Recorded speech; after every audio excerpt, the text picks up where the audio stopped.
It's great that I did actually bring a visual aid today, but I didn't have to get mine out because you've got one right there on your plate next to your seat.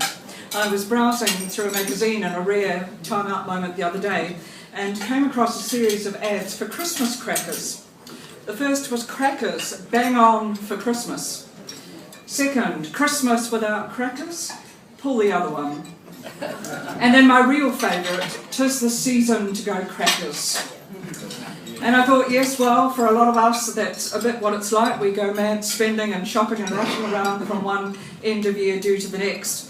And then I thought, well, is it any different for those of us who go to church? Do people see us as slightly crackers at this time of year when we're not only rushing around shopping and spending and going to all the end of year do's and barbecues, but also trying to fit in all the church ones as well?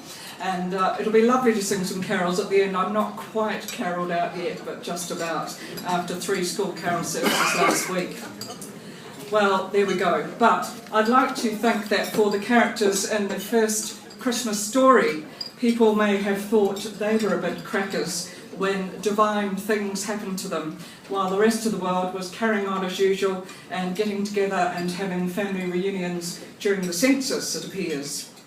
I'm sure Mary must have felt she was going crackers when the angel gave her the stupendous news that she, a virgin, was going to have a child, and not just any child, but the Son of God. No wonder Mary was greatly troubled at the angel's words and said, "How will this be?" And we get the marvellous promise from the angel, nothing is impossible with God. It wasn't going to be easy if we think about it. Probably the poverty of that stable at Bethlehem weighed pretty small against the scorn that Mary would have left behind in Nazareth. The taunt-tackling women at the village well, the hasty marriage, the silent disbelief. You mean to say God's the father of your baby? Pull the other one. And Mary's answer to the angel is a step of faith and of trust in God's control of the future. I can imagine Joseph too. No doubt people thought he was crackers to take on a wife when he knew he was not the father of her child. And we can sense Joseph's turmoil, I think, as he seeks to do the right thing by Mary and not to dishonour her. But God speaks to him and assures him of his purposes. I wonder too if people thought the shepherds had been dreaming, or perhaps more likely drinking, when they came into Bethlehem in the middle of the night, saying they'd seen a host of angels who told them Christ had been born and they'd find him in a feed box in the stable. The shepherds, we know, were the disreputable, rather dodgy characters of their day, so people normally wouldn't pay them much attention at all. But these shepherds were sure. I guess first of all they were just plain terrified by what they'd seen and heard, but they felt sure that God had spoken to them enough that they acted on it and went to check it out. They'd probably seen thousands of lambs born, but this lamb born in a stable came to be called the Lamb of God. And what about the wise men then? I'm sure some of the people they met on their long travels from the east felt they were not wise at all, but quite crackers when they said they were following a star and that star meant the birth of a new king. But they believed so strongly also that they were willing to put their money where their mouth was and travel those thousands of miles to worship him. Talking of crackers, what about us this year? What sort of a Christmas cracker are you?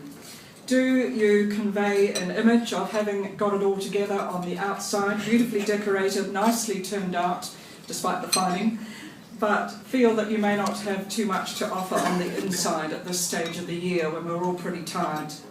Remember, to those who love you and to God, you are precious.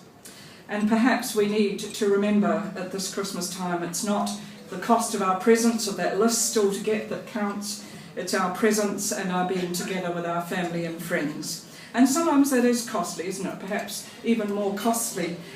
Sometimes families find it very hard to get together for Christmas when all is meant to be peace and goodwill, and we're very aware there's often underlying disharmony in family relationships and different ideas about how and where we should celebrate Christmas and what we should be doing and what it means to us.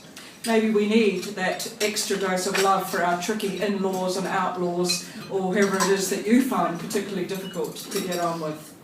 So don't go crackers over Christmas. I know some people opt out of celebrating Christmas altogether and say, well, it's just got too commercialised. How many times have you heard people say this week, that's the last time I'm ever going to do anything for Christmas, or I'll be just glad when it's all over?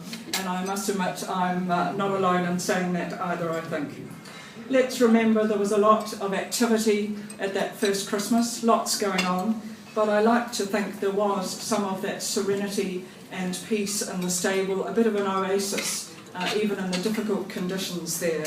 Peace amidst the panic.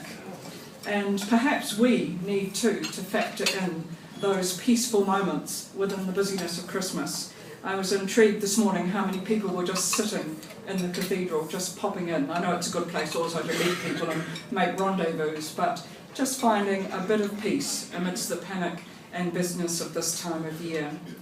Perhaps we need to factor into our Christmas both some giving and service that make for peace in the world, as I know is very much at the heart of what Rotary is about, but also those peaceful moments in our own lives. I see now the wisdom with which my parents gave us 4 children one of those Christmas annuals, which you'll probably remember perhaps from your childhood, in our stocking to give them some peace on Christmas Day. Well, I reckon not a few Kiwis are a little anxious still about the year ahead, what the new year holds for our country and for our world. But I want to say to them and to us, it's not the season to go crackers, but rather Christmas is about the promise of God with us beyond Christmas Day, beyond Boxing Day, when things so quickly go back to normal and the sales, and then on into 2013 and all that it holds and beyond. I do wish you all a real cracker of a Christmas. Thank you.